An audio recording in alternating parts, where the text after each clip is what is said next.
So we are now on to May here in 2023 as we are about to heading to a game against the Chicago Cubs. But before we do that, we have a couple things to go over. So we are sitting at 12-17 right now. Obviously still very early on in the season, but also we haven't really gotten off to that great of a start. So the team's not really being as competitive as some people may have hoped we may have been. But which I mean, I'm not complaining about. Ideally, this is a team that does just get us another good draft pick. But once again, it is still very early, so we'll have to see how things pan out here through the next couple months.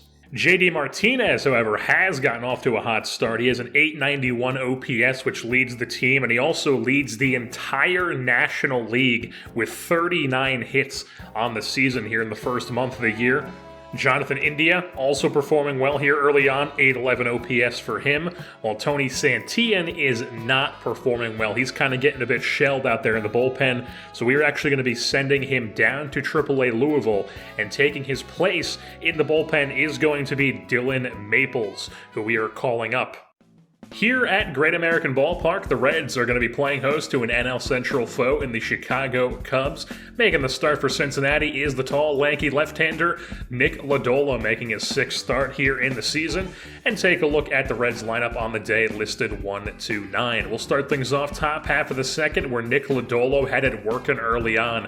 He gets Frank Schwindel to ground at the third base. Easy play for Nolan Jones. Next batter up is Ian Happ. He is also going to ground at the third base. Quick 2 outs, and then guess what? He's going to work a third one as Wilson Contreras comes up and he grounds that to the other side of the infield as Stevenson will step on the bag and the 1-2-3 inning. Now onto the top of the fourth. Mr. Ground Ball back at it again, working one to Mateo, playing shortstop on the day, and then he would end the inning for another scoreless frame as Schwindel grounds that to Indy at second base.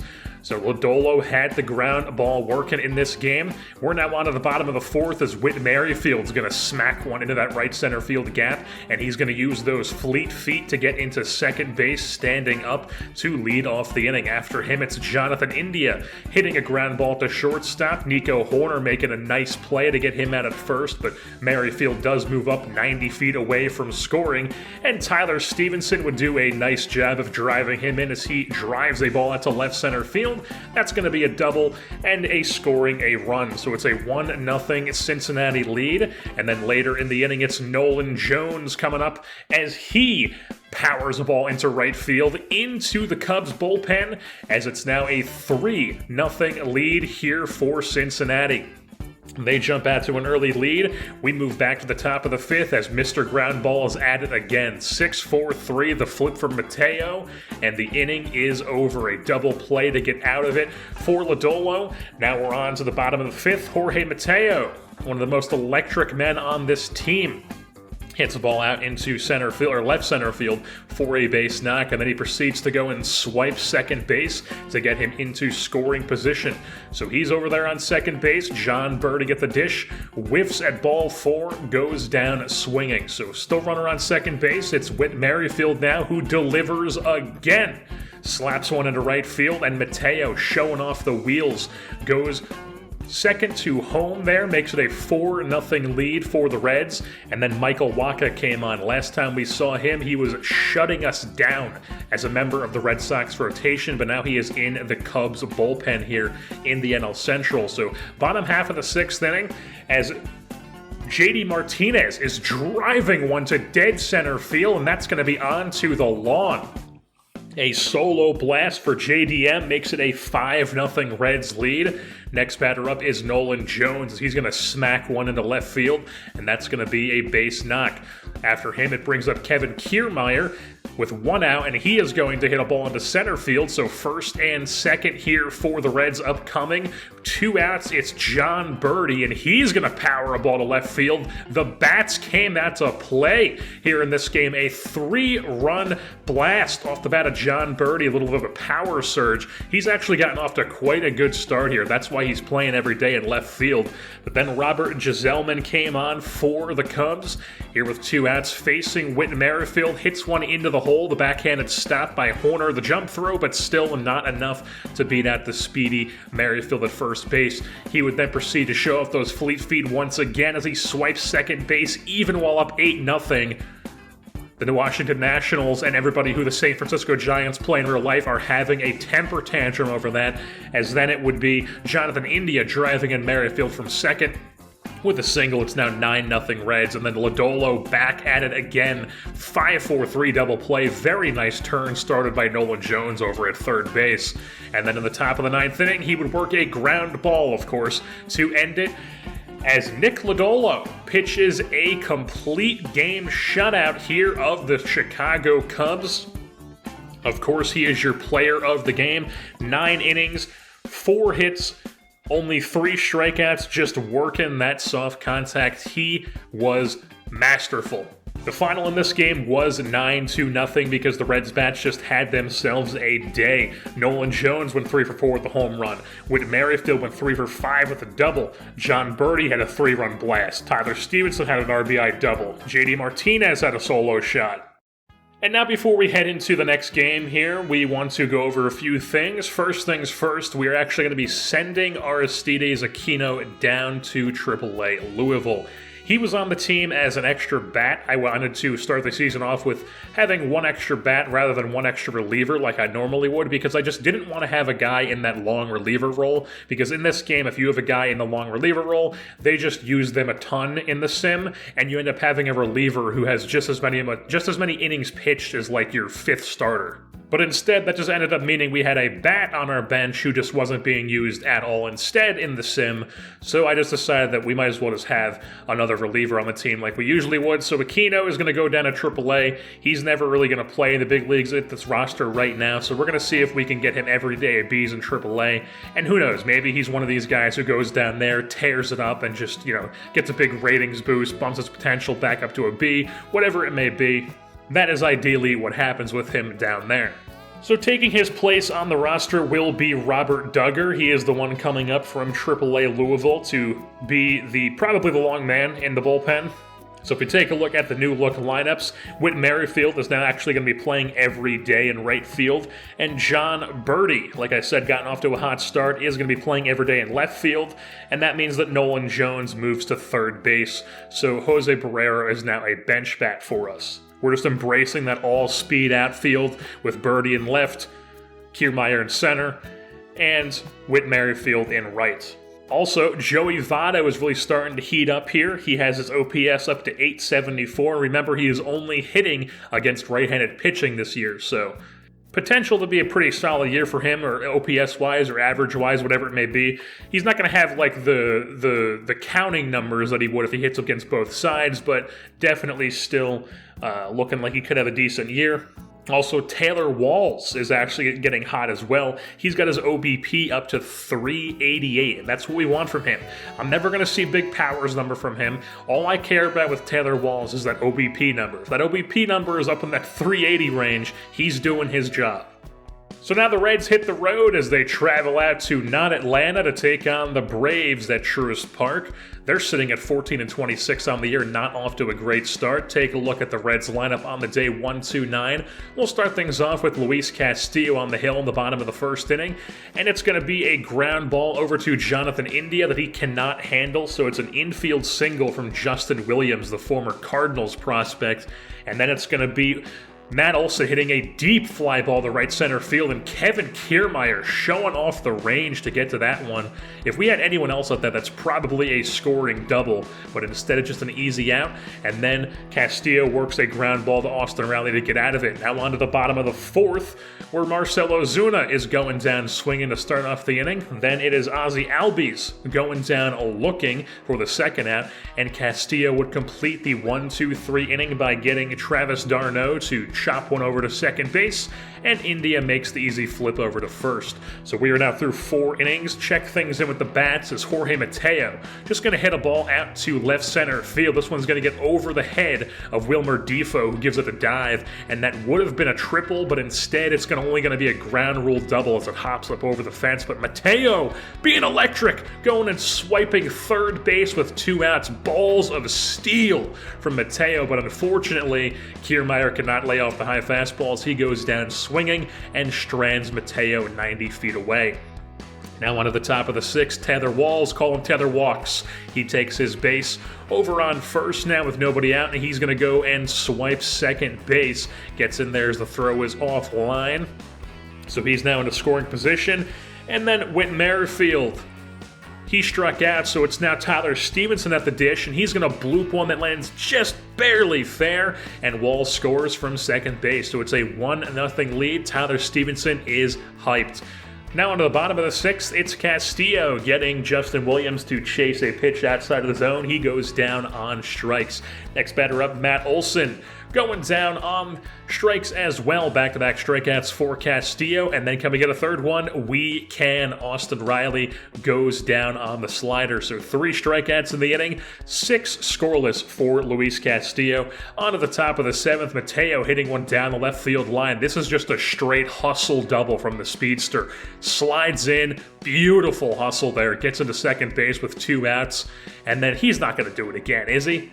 He is! He's taken off going for third, and he does it again. Swipes third base, but once again, Kevin Kiermaier cannot deliver as he just kind of dribbles one over to first base, and that would be the end of the inning. 1-0 is still the score.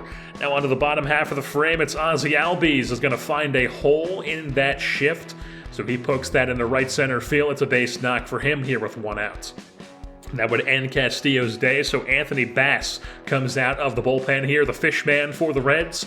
And with 1 out and 1 on, he gives up a little bloop there from d'Arnaud to get past the first baseman, and it's back-to-back singles here for the Braves. After that, it will be a chopper in front of Stevenson. He goes to first with it. 2 down now, runners on second and third. Brings up Dansby Swanson, and he's going to rip one into center field. Drives in a run that ties the game here at 1. So runners on the corners here with 2 out, as then Bass would get Wilmer Defoe to just pop up a bunt as they try the suicide squeeze, and Defoe is just a big dummy who can't get down the bunt. So now we are on to the top half of the 9th inning, where Colin McHugh is on for his 2nd inning of work, and he is going to give up a blast here to left center field. That's going to get down up against the wall, and that is an easy double for J.D. Martinez. John Birdie then come on to pinch run for him at second base, and Nolan Jones would proceed to just pop up a pitch right down the middle. Really good pitch to hit, just did not make good contact. So now there is 2 outs in the inning. Joey Votto then came on to pinch hit against the right-hander, and he would go down swinging. So nothing going for the Reds. Now on to the bottom half of the frame, where Lucas Sims came on, has gotten off to a rough start here early on in this season, but not in this game. He strikes out Marcell Ozuna. Next batter up, Ozzy Albies. He's going down on the high cheese. And then how about Travis d'Arnaud? Also going down on the high cheese, blowing it past him. Lucas Sims strikes out the side, sends it to extras. Top of the 10th here, Michael Feliz entering for the Braves, and they could not drive in the zombie runner at second base, so Walls goes down swinging. Now TJ Antone came on for the Reds in the 10th for the 12th time this season, and he proceeds to work a ground ball from Rosario, but this does move up to runner to third base. So 1 down, runner on third. They would decide to intentionally walk Dansby Swanson to set up a possible double play opportunity to get out of it. But instead, it's going to be Wilmer Defoe making up for his popped-up bunt on the suicide squeeze. Hits a ball deep enough in the left field. Mateo does not have the arm that like an Aquino would, and they are able to tag up and score as the Braves walk this one off on a Wilmer Defoe sac fly. Scores d'Arnaud from third base, and it's a 2-1 final score. Braves come out on top over the Reds in 10 innings. Player of the game honors went to the Brave starter on the day. Max Fried went 7 innings, only gave up 4 hits, struck out 6 Reds batters, only gave up 1 run. Jorge Mateo was being electric on the day. He had 2 hits in 4 ABs, both of them doubles. He stole third base twice as well. Luis Castillo had a great day on the hill as well. 6 1/3 innings pitched, 5 hits, 7 strikeouts, only 1 earned run. And then we had Lucas Sims, who pitched 1 inning, struck out the side, and got the loss. Just a tough break for him. The Reds now back home at Great American Ballpark, going to be playing host to the Washington Nationals here in Cincinnati, and toeing the slab for the Reds is the flamethrower right-hander Hunter Greene, making his 9th start here in 2023. Take a look at the Reds lineup on the day 1-9. We'll start things off bottom half of the first inning. Jonathan India is going to hit a well-hit ball to right field, but Juan Soto giving it a leaping catch and keeping a double off the board against Joe Ross. So now bottom of the second, it is Nolan Jones also putting a good charge into one deep right center field, but Robles is there to put it away. Move things on top half of the third inning as Greene is getting Garcia to go down on the Uncle Charlie there for out number 2, and then it would be Stevenson swinging over the top of the down and in changeup for out number 3. We'll move things on bottom half of the fourth now. JD Martinez, El Scorcho off the bat, just like the Weezer song, up the middle. It is now runner on first, 1 out. Joey Votto going down the right field line. That's going to get up against the wall, and the 2 slowest runners on the team, Martinez and Votto, were on third and second here with 1 out for Nolan Jones, and he's going to go and bloop one into left field, but the runners did not know if it was going to land in, so everybody stays where they are. Bases are juice now for Tyler Stevenson, who hits a ground ball over the right side of the field, and it gets through. Drives in a run, makes it a 1-0 Reds lead. They strike first in this ball game, but unfortunately they would not be able to drive anybody else in, as Kiermaier would then pop up to shallow right. First baseman puts it away, and then John Birdie would come up and go down on the slider to end the inning. So we're through 4 now. Move things on top of the 6th here. Hunter Greene would get the fastball by Robles there to start off the inning, but he would come out after that already on 91 pitches on the day. Stamina looking not great. So Ethan Small comes out of the bullpen for the 15th time this season for Cincinnati, and he would proceed to work a ground ball from Andrew Stevenson, 6-4-3 to get out of the inning. Now on to the top of the 8th, where Dylan Maples, recently called up from AAA Louisville, came on for the Reds, and pinch hitting for the Nationals was old friend Donovan Solano here with 1 out, and he's going to smack a ball into left field with a 1-out base knock.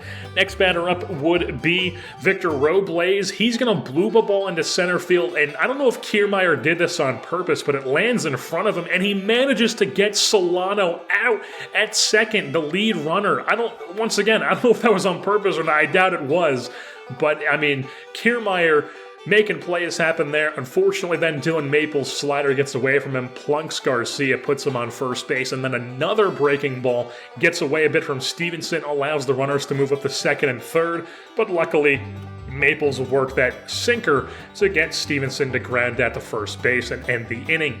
Kyle Finnegan then came on out of the bullpen for the Nationals in the bottom half of the frame, and Whit Merrifield's going to start off the inning hitting a line drive right back at the middle for a base knock. He would then go and get that fleet feet into second base. You knew it was going to happen. Goes and swipes second, and then a ball would get away from the catcher and allow Merrifield to move up 90 feet away. A sac fly would now get it done, but Jonathan India says, nah, we're just going to power one. A lookout into the left field seats. A 2-run blast off the bat of Jonathan India makes it a 3-run lead now for Cincinnati. We move things on top of the 9th. Lucas Sims on to close things out for Cincinnati, and we'll start things off against Juan Soto, popping it up against the shift in foul territory, and John Birdie running a long way to somehow track that one down for out number 1. Then with the runner on first, he would get Harold Ramirez looking on the slider, and then he goes to his go-to, the up and in cheese, 98 on the gun, blows it by Keibert Ruiz, and the final score in this game is 3-0. As the Cincinnati Reds come out on top here at Great American Ballpark, player of the game honors go to Hunter Greene, who pitched a solid 5 1/3 in this game.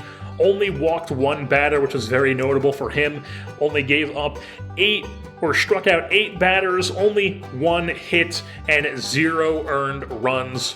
2 doubles on the day for the old man, Joey Votto, and then we also had Jonathan India, who had a 2-run blast in the 8th inning. So with that being said, that's going to wrap things up here for this edition of the Cincinnati Reds franchise here at MLB The Show 22. I've been your host, Jersey Born, and I am saying, Rutgers baseball is an absolute wagon.